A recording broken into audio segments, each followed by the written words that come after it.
ஆண்டவராக இயேசு கிறிஸ்துவின் நாமத்தில் நண்பின் வாழ்த்துக்கள். இந்த காலை தியானத்துக்காக நாம் தெரிந்து கொடுக்கிற வேத வசனம் நீதிமொழியின் புஸ்தகம் 8ஆம் அதிகாரம் 10ஆம் வசனம். வெள்ளியை பார்க்கலும் என் புத்திமதியையும் பசும் பொன்னை பார்க்கலும் ஞானத்தையும் அங்கீகரித்துக் கொள்ளுங்கள். வெள்ளியை பார்க்கிலும் புத்திமதி.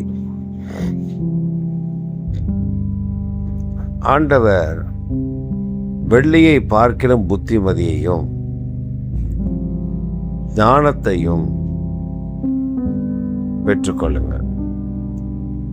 நம்முடைய வாழ்க்கையில நாம் சொத்துக்களை சேர்த்து வைக்கிறோம். பல காரியங்களை நாம் நமக்காக வாங்கி கொள்ளுகிறோம், விற்கிறோம். ஆனா நாம் வாங்க வேண்டியது வெள்ளியை பார்க்கிலும் புத்திமதி, தங்கத்தை பார்க்கிலும் விலையேற பெற்றது ஞானம்.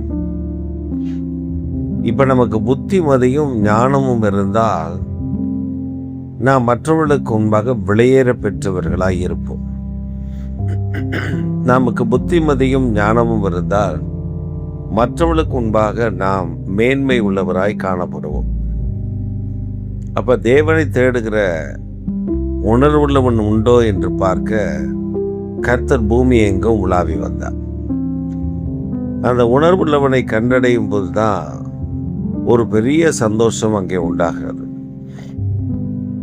வேதம் மிக தெளிவாக சொல்லுகிறது, ஞானம் வீதிகளில் நின்று கூப்பிடுகிறது.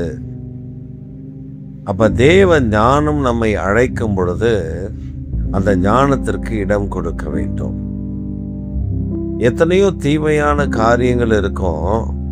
ஆனா வெள்ளியை பார்க்கிலும்,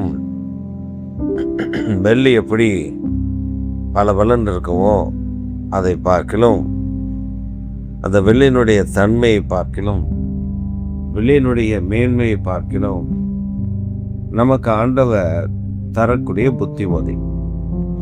தங்கத்தை பார்க்கிலும் ஞானம்.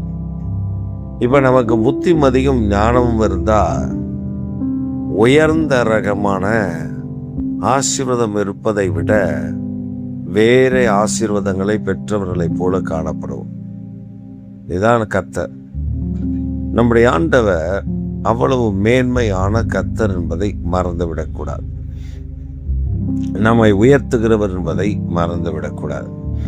அப்ப நமக்கு ஆலோசனையில், புத்திமதியில், ஞானத்தில் உயர்ந்து விளங்கத்தக்கதான ஒருவர் இருக்கிறார் என்றால் அவர்தான் பரிசுத்த ஆவியானவர். பரிசுத்த ஆவியானவர் நமக்குள்ள இருந்து செயலாற்றும் பொழுது அவர் மற்றவர்களுக்கு புத்தி சொல்லவும், ஞானமாய் நடந்து பேசவும், நடந்து கொள்ளவும் பரிசுத்த ஆவியானவர் நமக்கு உதவி செய்கிறார், ஒத்தாசை செய்கிறார்.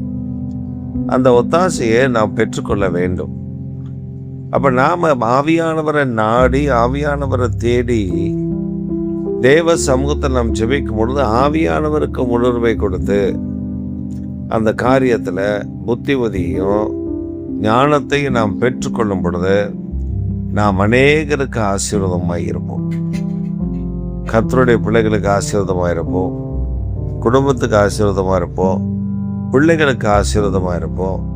தேவன் வழிநடத்துகிற தயவை பார்த்து கர்த்தரால் ஆசீர்வதிக்கப்பட்டவர்களே உள்ளே வாருங்கள் என்று சொல்லுவது போல நாம் ஆசீர்வதிக்கப்பட்டவர்களாய், மேன்மையுடையவர்களாய் காணப்படுவோம்.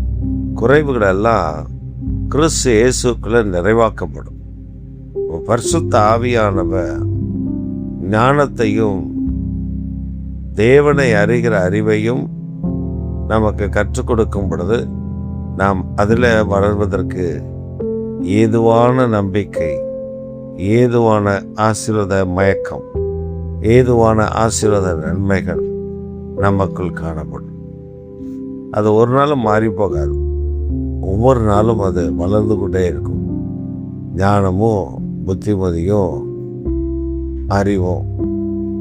ஆனால் நாம் ஒவ்வொரு நாளும் வளருகிறோமா, உயருகிறோமா, ஆசீர்வதிக்கப்படுகிறோமா, மேன்மை அடைகிறோமா, கர்த்தருடைய ஆவியானவருடைய ஆளுகை செய்ய அவர்கள் தங்களை அர்ப்பணித்திருக்கிறார்களா என்று போட்டு பார்த்தால் ஆவியானவர் நம்மை வழிநடத்துகிறதை கவனமாய் நாம் கண்டுகொள்ள முடியும். அப்போ இந்த ஆவியானவர் நமக்குள்ள இருந்தால் எப்படி ஆண்டவர் பரிசுத்த ஆவியானவர் நம்மை ஆளுகை செய்து வழிநடத்துகிறாரோ அதே போல பரிசுத்த ஆவியானவர் இந்த வீடுகளில் தேவனுடைய நாமத்தை உயர்த்தி வீதிகளில் தேவனுடைய நாமத்தை பிரஸ்தாபப்படுத்தி புத்தியையும் ஞானத்தையும் தேடுகிற எவராக இருந்தாலும் அவர்களை உயர்த்தி அவர்களை மேன்மைப்படுத்த அவர் ஒருவரால் மட்டும்தான் முடியும் என்பதை மறந்துவிடக்கூடாது.